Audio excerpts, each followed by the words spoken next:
Ok les gars, bienvenue sur une nouvelle vidéo de WIS Affiliate. Aujourd'hui, on va parler d'une progression autour du dumbbell squat snatch, un mouvement qui est exigeant mais qui va vous aider à développer de la flexibilité fonctionnelle, de la force du noyau et également les 10 qualités physiques qu'on veut développer dans le monde du CrossFit avec un seul mouvement. Pour référence, voici l'exercice. C'est peut-être l'un des mouvements les plus exigeants à réaliser avec une dumbbell et pourtant on va le découper de manière simple. Première chose, ma recommandation, l'échauffement du jour, faites-le comme un mini-WOD pour que vos athlètes soient vraiment bouillants lorsqu'ils arrivent à la phase d'enseignement. Ça leur permettra de se mettre plus facilement dans de meilleures positions. Ensuite, étape numéro 1, on va travailler ce qu'on appelle un swing avec la dumbbell. Ça va ressembler à ça pour 2 répétitions. Ici, ce qui compte pour vous, c'est que la tête comprenne qu'il doit ouvrir les hanches avant de permettre un mouvement du bras. Que le bras reste collé ou non à votre corps, c'est quelque chose véritablement de secondaire, mais c'est la mécanique de l'ouverture de hanche que vous voulez développer avec une recherche à la fois peut-être basculer un peu vers l'avant, mais principalement vers le haut. Ensuite, deuxième étape de la progression, c'est de travailler des dumbbell snatch. On va regarder ici 2 répétitions du même bras. On peut faire soit en power, soit en muscle.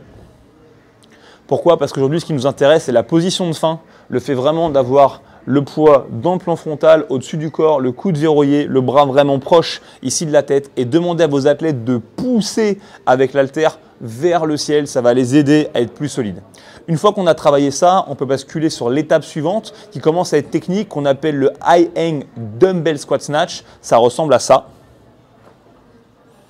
Et on remonte. Donc là, cette fois-ci, on va vraiment travailler cette mécanique qui consiste à ouvrir les hanches et à venir se presser sous l'objet. D'où l'idée vraiment d'être comme un Bill Bokeh.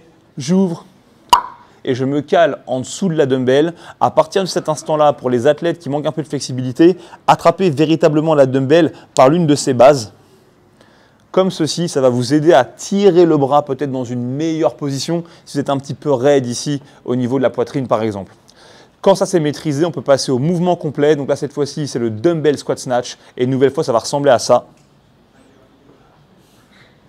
Donc là, le jeu pour vous, c'est vraiment d'aider vos athlètes à comprendre qu'ils ne cherchent pas à tirer l'objet. Ils veulent pousser fort dans les jambes et profiter de l'inertie pour basculer en dessous.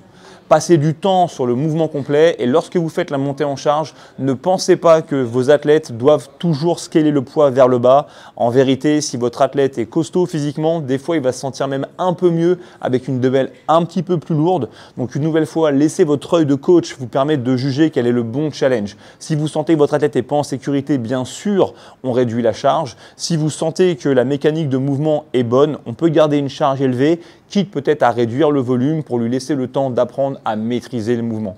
Passez une bonne séance, amusez-vous avec ce geste-là et on se dit à bientôt.